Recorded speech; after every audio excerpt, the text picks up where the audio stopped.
Welcome to the Perspectives Petcast.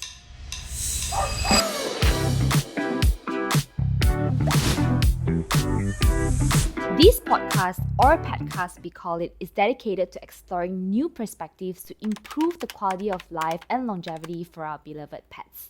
I believe that pet parenthood demands the same level of attention and care as raising children. Currently, there's a huge gap in education, and there's so much more that we can do together to increase pet care standards. My name is Yenting, and I'm your host for this podcast.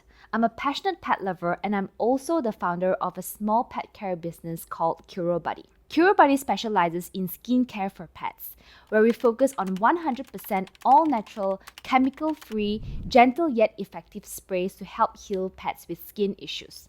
Now back to this podcast.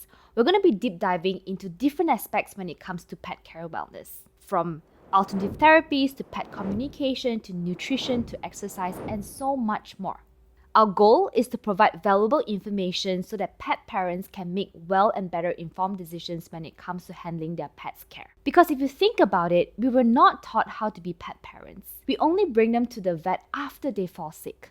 But it often makes me wonder, is this the only way? What are some right ways for us to care for them properly as they age? What are some red flags that could potentially lead to serious issues later on? What are the right supplements to feed them with? We were not taught any of this. And yet, we know that when they fall sick, we form so much guilt in us because we know that their health relies solely on us pet parents. Let me share my personal experience here. My dog is 13 years old. He's a male Shih Tzu. His name is Euro, and he's my baby, my bundle of joy. And I'm sure all pet parents can relate here. So about 2 years ago, we found out that his energy level started dropping. So I panicked a little, brought him to the vet, and found out that he has a heart enlargement issues. The vet prescribed him medications right away, and we fed him diligently day and night. But then he started coughing again.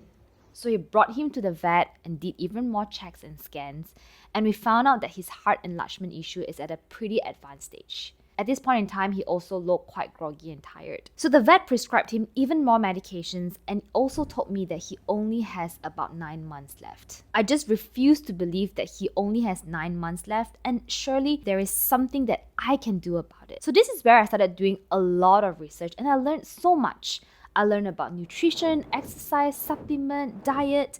I spoke to chiropractor, physiotherapists, and so much more. And I just wish that we were taught how to take care of our pets earlier and better. In the past 1 year, I've completely changed my pet's food, lifestyle, and diet and nutrition.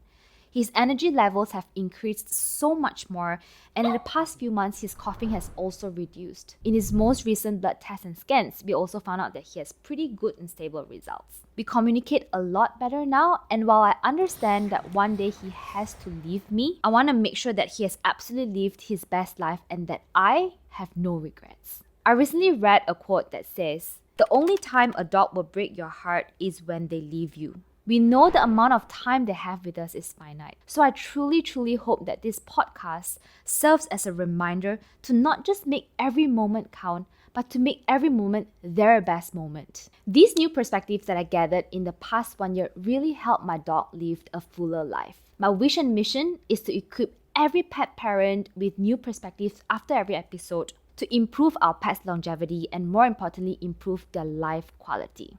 If you enjoyed our podcast, please leave a review on our social platforms and feel free to share it with other pet parents so that pets all around the world can also benefit from this. See you in our first episode.